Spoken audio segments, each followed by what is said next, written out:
I don't know why you're asking for newbie, because there ain't no newbie here. It's just Cousin Cooter in you for in. The most rootin' to football segment, no matter which side of the Mississippi you may be on, because CH astutely pointed out that we're on every side of the Mississippi. We're getting close to being in the Mississippi, but the bar is in the gun, rootin' and tootin', as always.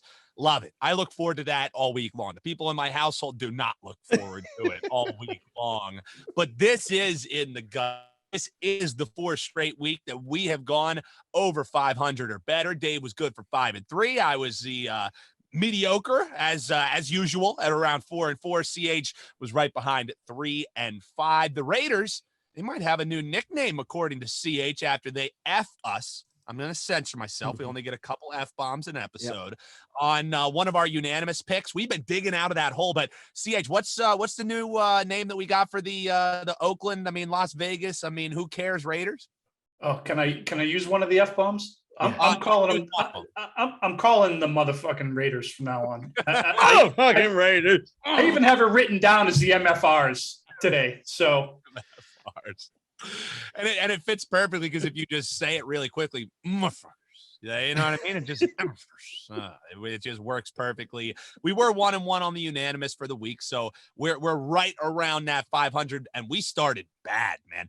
And honestly, I think if you look at our picks as a whole, as we've gotten more information, I think the way that we have continued getting better in the gun on, just randomly picking these games, and I don't think any of us would ever suggest that people bet 7 NFL sides in a week, but I would say that we've definitely gotten stronger the more information that we've had. Yep. Some people get worse because they fall for the bait. You know what I mean? I think Dave's done an awesome job of, Carl, correct me if I'm wrong. We learned a lot from Dave of looking at the line and taking what the line tells you rather than just taking what you're thinking is going to happen, right? Yeah, exactly. I think hopefully everyone's listening has learned a lot from Dave with this whole the way the whole season's gone. And the way I look at it, another 5 or 6 weeks of the regular season, we should be right back to 500. The way without a doubt. Well, in about like 3-4 years, the NFL just keep tacking games on to the end. Please no. Just keep adding them on, Dave. If we would have more shit games like we do this week. If we extend the season, we would have 2 weeks or 3 weeks. Well, didn't we have shit games in week 17 last year? We're just pushing out the. That's what I mean. Yeah, you're just pushing out the shitty games an extra week. The last week, I feel like, is the week that you just like blindly start taking dogs, because why not? You know what I mean? Like if a team, and we'll get into this with some of these games. We'll start Saturday as one of the games was flexed on Saturday. One of the games featuring bags of shit was flexed. How about it, boys? But I just feel like in week 17, there's motivation for teams to win games. There's very few times that there's motivation for a team to get margin, unless it's a team who hasn't made the playoffs and they're trying to maybe leave the year on a good note. I think that's the better way to look than trying to say somebody's going to get margin because it's a must-win game. We'll get your guys' thoughts on that, but we'll start on Saturday, where the Cowboys are taking on the SBEs. That's right, the Eagles. And I don't know if we should keep calling them the SBEs, or for 1 week we call them the PCEs, the playoff clinching Eagles, baby. That's what I'm talking about. You love it. I love it. Let's go.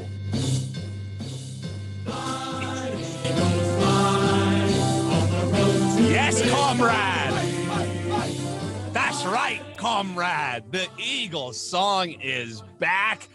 Hey, we can keep calling them the SBs because it just feels right. But they are, in fact, the PCEs, the playoff clinched Eagles, kicking their feet up, and now their whole team has COVID, as the Cowboys are now 7-point favorites after that news comes.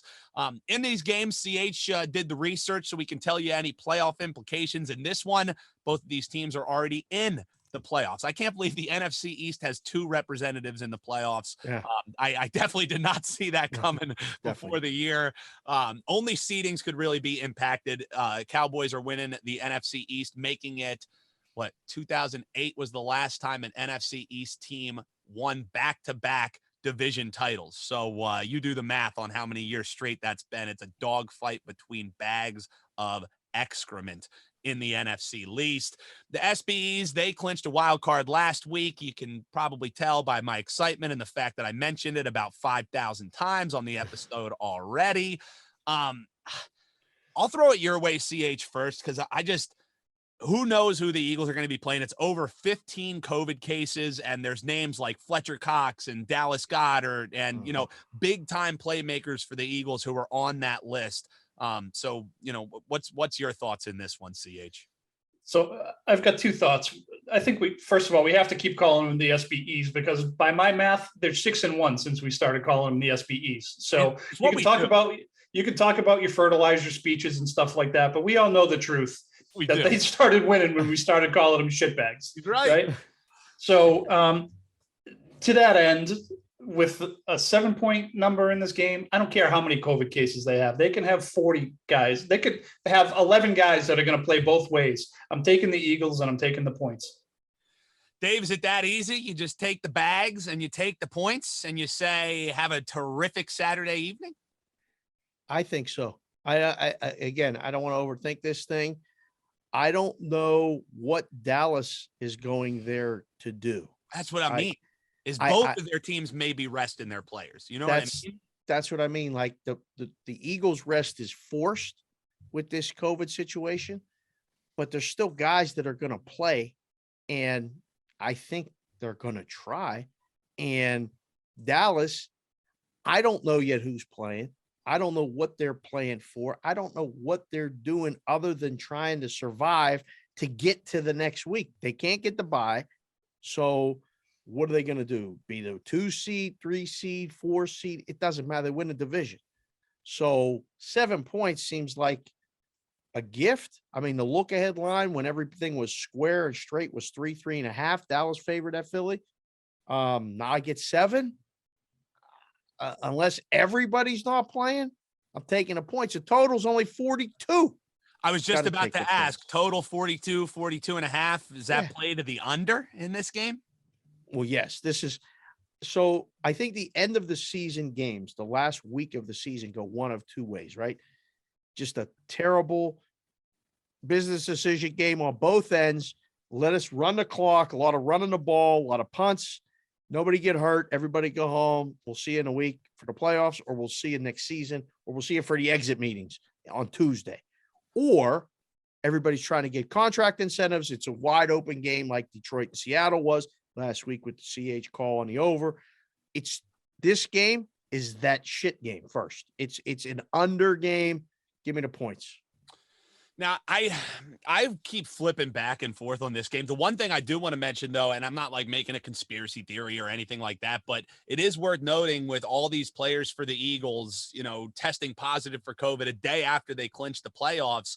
I did see that players who test positive, they enter health and safety protocols. Once they return, they're exempt from testing for 90 days. So any of these players who have entered these health and safety protocols, they are now, free to go, signed, sealed, delivered. It's either I may have miswritten it. I know it's at least over a month that the players will not be tested after they come out of health and safety protocols. So just in time to run it all the way to the Super Bowl. Dude. That's what I would 50-1 right now on the FanDuel app to win the Super Bowl, and not even listed on the exact matchup as one of the teams to play in the Super Bowl, win or lose. I just scrolled the whole list down and they stopped at like 200-1. And the Eagles hadn't even made the list yet. Bulletin board material, CH. Bulletin board material. Absolutely. I can't wait until the Patriots come out with their COVID list tomorrow and they have the entire roster on the COVID list. They just say, fuck it, we'll forfeit the game. And then everybody's exempt for the entire playoffs. And then Belichick's going to lose 3 or 4 draft picks because of it. Exactly. That's what, when I saw this whole entire list, I was just like, finally, they're taking a play out of Belichick's book.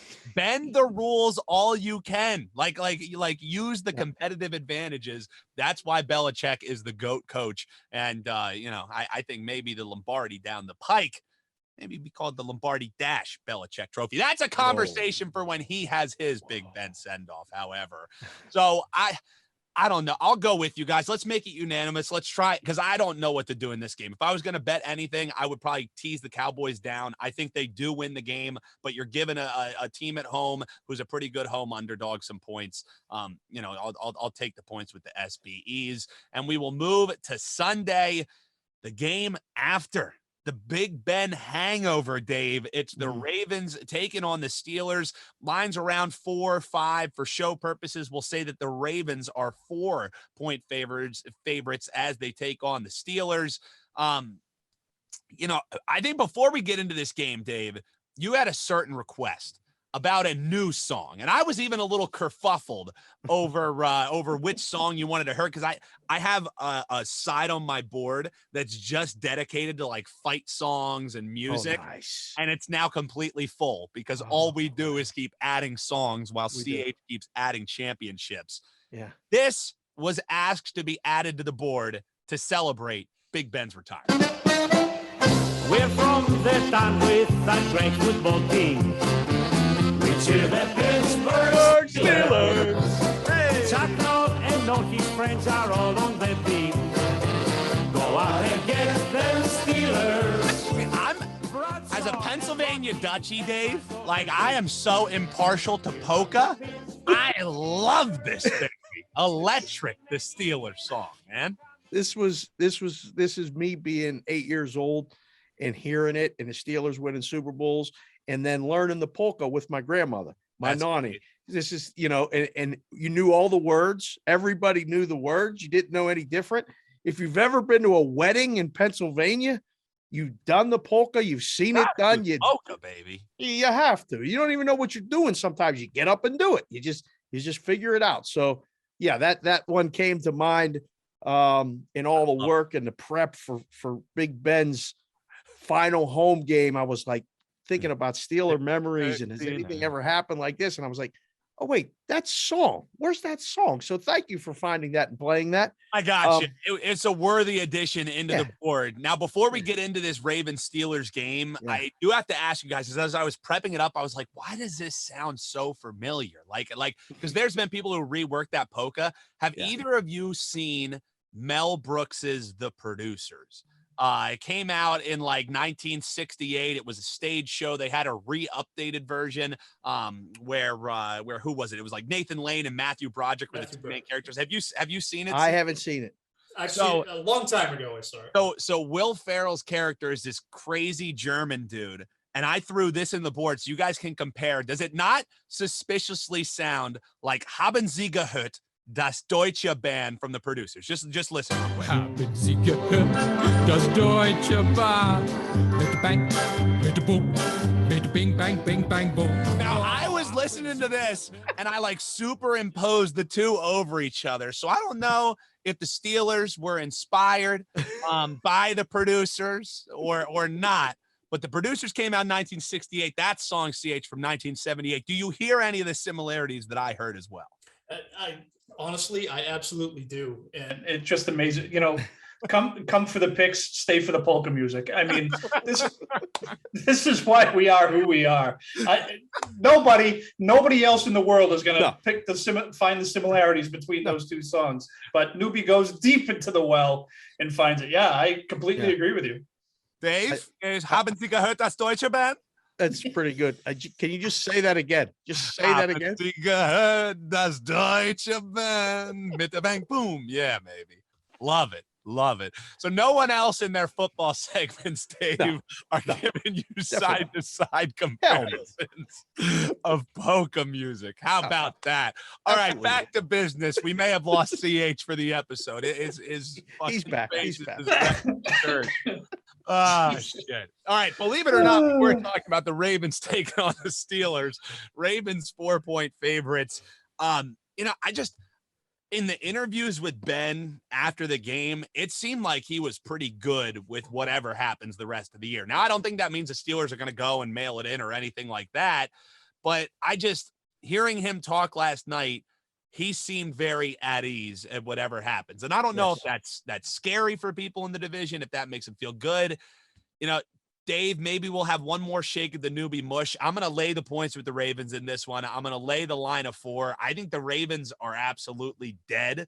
The only reason I'm looking that way is just because I think it was such an emotional expenditure this last week for the Steelers and the big home game. So I'll lay the 4 with the Ravens. I would not bet this game, though. CH, what are you doing in this one, man? Yeah, so a couple of things. I went back because I keep this notebook, which is fun to look back at and see all the shitty picks I've made over the course of the year because I have them memorialized here in the notebook. But I went back through today because it hit me that I feel like I haven't done. Did you bring your notebook, but you didn't bring your wallet? Is that really what happened when you left Boston? You brought the notebook of picks and you didn't bring the wallet. I just want to make sure that's clear. That shows you how important this show is to me. Fair enough. Fuck it. That's good. I like it. Okay, so go ahead. Sorry to interrupt. Go ahead. By my calculations, and I've been known to be off a little bit on my calculations, we've talked about the Steelers on 14 different shows this season. Okay. I've picked the Steelers 5 times out of those 14. I have lost all 5 picks. Oh, nice. Therefore, to give Ben and my buddy Dave a glimmer of hope in that maybe the Colts will lose to Jacksonville, I'm going to go with Baltimore and pick against Pittsburgh. Thank you. To not mush them. We've got 2 unanimous picks out of the gate, and I hope they pull it off. Well, let's see if Dave's going unanimous. Is he going to try and reverse Jake's? The terrible towel is out, Dave. Tell the folks what the play is tonight. I guess Sunday early morning, but Sunday early morning, we're taking the Steelers. I agree with everything that you're saying. And my first thought was, geez, there's no way they're going to be able to match this level of enthusiasm. It was such an emotional thing for so many people. And like, you're right, Ben is good with it. He ain't playing. He's done. Someone asked me on a show yesterday, is he done, or is he going to come back and play for the Washington football team if they need a quarterback and they come call and say 1 year, it's yours? The Saints may need a quarterback to bridge the gap. Big Ben, you're done in Pittsburgh, come here 1 year. He ain't playing nowhere else. I think he's done. And I mean, you throw the ball 46 times for 123 yards, can't even throw the ball down the field. I mean, he's dinking and dunking. It's incredible. So no, I think he's done, but I think they can keep it close and give all of us Steeler fans false hope that, I mean, at least for a quarter or two. And then the worry is when Indianapolis is beating Jacksonville 28-3, everybody in the Ravens in the Steeler game goes, shit, man. Yeah, Colts are killing Jacksonville. What are we playing for? Let's go home. And the game goes dead under, right? Like they're playing competitive and they're watching the scoreboard. They're all on the sideline watching, because if Jacksonville's up at halftime, that game's going to get intense as hell. True. Because the Ravens are still alive mathematically. The Steelers need all that help too. It's going to be a good game for a while. And I think I like to take the points in that situation. So give me the Steelers, a little bit of a homer pick, nighttime in Pittsburgh behind me. Up. Yeah. You gotta ride with Big Ben until the wheels come off. I think you're right. And even one more time on the way out there. They're done with that great football team. We cheer the Pittsburgh Steelers. That's catchy, man. That is catchy. Move on into the late window on Sunday. The Rams will clinch the NFC West with a win. The 49ers can get in the playoffs with a win. Some other things could break their way as well. But the Rams laying 5 points to the San Francisco 49ers. I'll throw it right back your way, Dave. I don't know what to do with this game. I'm leaning with taking the points with the 49ers simply because, Stafford's giving away, picks like it's Omicron. Like it's absurd how quickly he's just throwing them all away. What are you thinking on this one, man? I believe I heard that Shanahan's like 8-2 or something against the Rams. He owns them. Really? And they're covering this game. I think the Niners can win the game. I do. And I said it on Sunday while I was watching the Rams and the Ravens, going, cross the Rams off the list to win the Super Bowl. I think they can go at this point, you're trying to pick a team that can go to Green Bay and win because the number 1 seed. I thought the Rams could. And then I watch him just have one really bad turnover every game. If he has multiple turnovers, they can't win. I don't think they can turn it over once in Green Bay and overcome it, but not twice. And you get the feeling like he's going to do it twice. He's just going to throw bad picks. That's probably what's going to cost them here. They may win the game. It's going to be close. Give me the San Francisco 49ers plus the points. CH, I think, I was hoping maybe he could make a case for the Rams because I didn't have a strong feeling in this game. I have written down my pick's going to be the 49ers. Are we making it unanimous, my man? Yeah, Matthew Stafford. It's time for Stafford to start doing Stafford things. It's a Stafford messing up things time of year. He hasn't played in the post. Has he ever played a postseason game? He did once. I think he had one postseason game, and it was a loss, I believe. Okay. So, yeah, it's time for Matthew Stafford to start doing Matthew Stafford things. And I'm going with the 49ers. Yeah, and the thing for me is the SBEs, they're like still trying to determine who they're going to be playing in the playoffs. If I could choose my opponent, for me, it would be the Rams. Like, it's looking like it's probably going to be TB12 and the Bucks. I don't love that. I think that they have their own issues and everything, but I think for the reasons that you guys were just saying, I think, and I like Matt Stafford. Like, don't get me wrong. I like Matt Stafford as a guy. I think he's a fun player to watch. He up insane numbers, but we'll take the line from B Howe, right? That you have to show me what you got. And I just don't know what he got because late hadn't been good. All right, we'll move on to the Patriots taking on the Dolphins. Pats on the road, heading down to Hard Rock Stadium, where it just seems like weird things happen for the Patriots. The Patriots are 7-point favorites in this game. The Patriots can win the division if Buffalo ends up losing. They can clinch. Now, this is what's crazy to me is out of any team, I was looking at all the playoff situations, the Patriots at the end of Sunday could be as high as 1 and as low as 6. I believe that's the biggest range for any team, and that's just insane and shows you the parity that's going on over there in the AFC. That is a tough place to win games. Now, the Patriots could clinch the 1 seed, which even just sounds crazy to say, with Tennessee, Buffalo, and Cincinnati all losing. CH, I'm saying there's a chance. What are you thinking in this game, brother? You stole my line. I was going to say, so you're saying there's a chance. We're of the same mind, my friend. Yeah, I think, I said last week that the SBEs were going to blow out Washington, and they did blow them out by enough to cover my 3-point spread. Yeah. I don't think this is a 50 burger, but I think that this is tuning up for the playoffs. Let's get our kid ready to go into a hostile environment wherever they're going next week, probably Buffalo. I think this is a tune-up against a decent opponent, and I think that McDaniels is going to empty the playbook, and let's see what the hell we got in this kid, and let's see how far we can go. So I'm going to give up the 7. Surprise, surprise, and take the Pats. CH, I mean, are you feeling okay, CH? CH picking the Patriots? We got to get a temperature check. Our man CH. Dave, what do you think? It's 7-point chalk on the road at Hard Rock. What are you doing in this game, Pats Dolphins? I hate this game. That's the theme of the week. I would not touch this one on the board, and we hate the board. I know. My initial thought, is that the Patriots are supposed to run this team out, but they're coming off a 50 burger.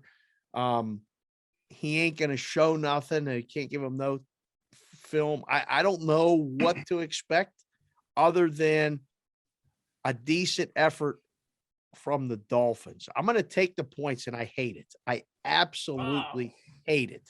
It's supposed to be a run out.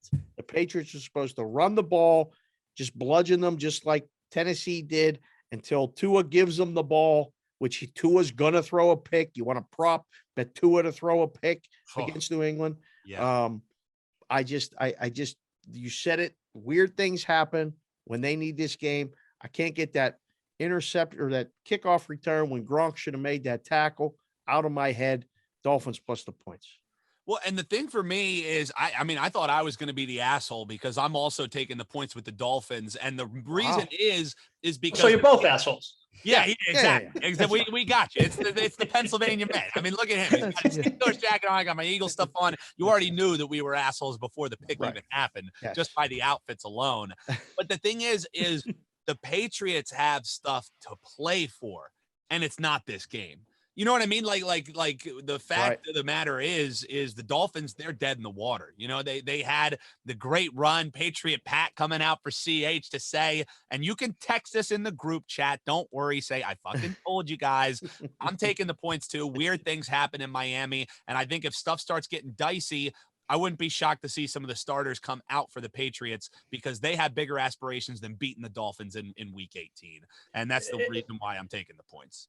And the only other thing I'd add too is if the Patriots get up early, they get up 10-0, 14-0. Miami's packing it in. They got nothing to play for. If Miami's playing for that 7th spot, completely different game. But yeah, I think they get down. They're going to be thinking about tea times on Tuesday. They're going to be, checking out.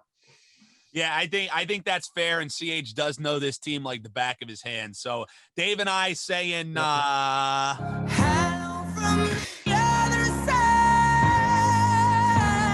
and saving us from another unanimous one. Last game in the rundown here, and before we get you some actionable info in one total, one side, and one prop, we got the Chargers taking on the Raiders, and this is the win and end game, boys. I mean, this should be a heck of a football game. Sunday night football, it's the Chargers taking on the Raiders. Chargers are the road chalk because Vegas wants everybody and their grandmother betting on the Raiders. You know what I mean? Like they're home and they've been charging or they've been surging, I guess is the better way to say it. Yeah, not charging, surging. Yeah. I guess that's Chargers, the better way to say it. Now, before we get into the game, playoff scenario, Colts lose to the Jaguars. Now, for what it's worth, the Colts haven't won in Jacksonville since 2014. So is it that crazy? I don't know. That means wait, did you say the Colts haven't won in Jacksonville since 2014? That was from the research department. I saw that earlier today. I don't remember who it was. Might have been Schefter that sent that out earlier today. Yeah. They're 14-point favorites. They're up to like 15 and a half at some points. Let me hit refresh. I mean, this 16 in places, 15 and a half pretty much across the board. Wow. Yeah. So I haven't won there since 2014. Now I will say Carson Wentz hasn't been playing there, so that could all change. That could all change rather quickly since the Ginger Jesus is down there throwing picks and throwing passes that should be intercepted that end up as his only touchdown pass of the game. He's insane. Now the thing is if Jacksonville were to beat the Colts, that would mean that the Chargers and Raiders, if they tied the game, would both be in. Now, could you imagine if they get the word? Well, actually, this is going to be on Sunday night, so the game should already be concluded. If that upset happens, if you were the coach, if you were Biasa Masoso or whatever the hell his name is, wouldn't you call up and be like, hey, man, I know we're supposed to be mortal enemies. We're supposed to be rivals, but let's play this game to like a 3-3 tie. How about that collusion? Like, and then they both end up getting in. As far as the game goes, guys, the only way that I would bet this game, I would be the square guy and tease the Raiders up. But for show purposes, I would take the Chargers 2.5. I think the Chargers are just the better team. The Raiders, they continue to be in the headlines and not for the good reasons. I feel like everybody in Las Vegas can't stand this team, yet they still go to the games. They still enjoy it. I'm going to lay the 2.5 with the Chargers for show purposes. I wouldn't bet this game unless I was doing the square teaser and taking the Raiders up to 8.5. Dave, what do you think? I mean, you're close to Las Vegas. It's almost every day they got somebody having a DUI story. I guess the most recent was a rookie who just got in trouble. So, all the fears about the Raiders going to Las Vegas have continued to be realized. Do they shake it all off? Do they get the win here? I think they do. Actually, I've completely. That was a big win last week in Indy. It was. And the culture has changed since Gruden's gone. They got over that hump. And now win 3 games in a row with winning in Indy the way they did. It was just showed me a lot. And yeah, the kid fell asleep in the parking lot at the Cromwell and left the car running. And, they tested him and he was had a little too much to drink. A little bit. And that happens, when you go to the casino. At least he was sitting in the parking lot apparently. But anyhow, I think the Raiders can win the game. I'm surprised by the number. Okay. Just like I was surprised by the number when Cleveland was favored at Pittsburgh. I'm surprised that it was at least 3. It opened 3. in a lot of places, the Chargers on top, favored in a must-win game. If these two teams tie, if Pittsburgh wins and these two teams tie to keep the Steelers out, I might go down to Allegiant myself and be looking for somebody. That would be some bullshit that I don't think a lot of people would be too happy with. But, man, that would be crazy. But I would take the points. Give me the Raiders. There it is. CH, I know you love this team. The MFRs, 2.5 is the line. What are you thinking in this one, my man? Here are my notes. My notes specifically say no Mo MFRs. Give me the Chargers. I don't want to talk about the Raiders again until next year, but I will say, and I tweeted this earlier in the week, I think, what's his name? Biasaka? I don't even know how to say Bisaccia? Bisaccia, I think. Yeah. He should be the coach of the year. There's not a doubt in my mind. He's not going to win. He's not even going to get votes. But think of the bullshit he's dealt with this season. And his team is coming into the last game of the season and has a shot at the playoffs. He deserves coach of the year. He doesn't even have a job next year. Hunter Renfrow has been amazing too, by the way. I mean, like, you want to talk about a guy that don't really maybe get notoriety. Anyone even know who he is? I mean, I have to watch the games now because I'm in the local market. So I actually watch the Raider games on one of the screens. And the guy just gets open. They may get Waller back. They've done all of this without Waller, maybe one of the best tight ends in the NFL. Yeah. I'm telling you, it would be a incredible story. And I think you're actually onto something, CH. The guy should get some consideration for what he's done. He may not even get the interim tag removed and get the position after all said and done. Yeah, you're probably right. So there it is. That's your final in the year. Thank you for watching this video. If you liked it, click on another video right here on the screen. And if you really liked it, consider subscribing below. Thanks for watching. We'll see you again soon.